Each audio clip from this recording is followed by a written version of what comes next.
Pemirsa, Bali kini nampak seolah-olah kredit gara-gara pariwisata yang bangkit pasca pandemi.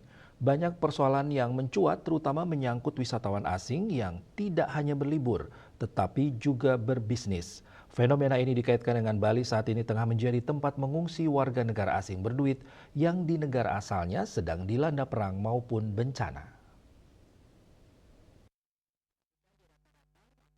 Ketua Pengusaha Hotel dan Restoran Indonesia (PHRI) Bali Cokodoko Arta dan Sukawati saat diwawancarai mengatakan kekreditan pariwisata seolah-olah terjadi saat ini, padahal secara kuantitatif kunjungan belum sebanyak sebelum pandemi. Dia mengatakan angka kunjungan Wisman pada 2023 lalu baru 5,2 juta orang, sementara kunjungan sebelum pandemi 2019 yang mencapai 6,3 juta orang. Menurutnya, melihat fenomena ini tidak terlepas dari persoalan global atau eksternal yang terjadi saat ini, seperti perang beberapa negara yang mengalami ancaman terhadap ekonomi hingga faktor cuaca di beberapa negara, terutama perang yang tengah terjadi dikatakannya tidak hanya memberi ancaman terhadap nyawa, namun juga perekonomian anggota masyarakat di negara tersebut.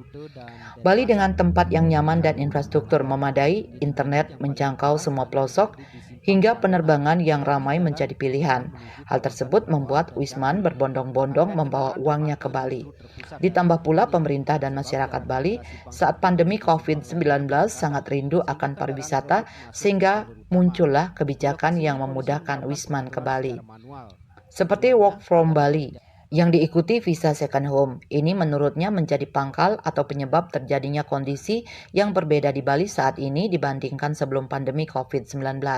Di sisi lain, Bali saat ini tengah menata peraturan perizinan yang berkaitan dengan industri pariwisata, termasuk sistem perizinan melalui OSS yang menurutnya kurang cocok diberlakukan di Bali sehingga membuat pembangunan tidak terkendali.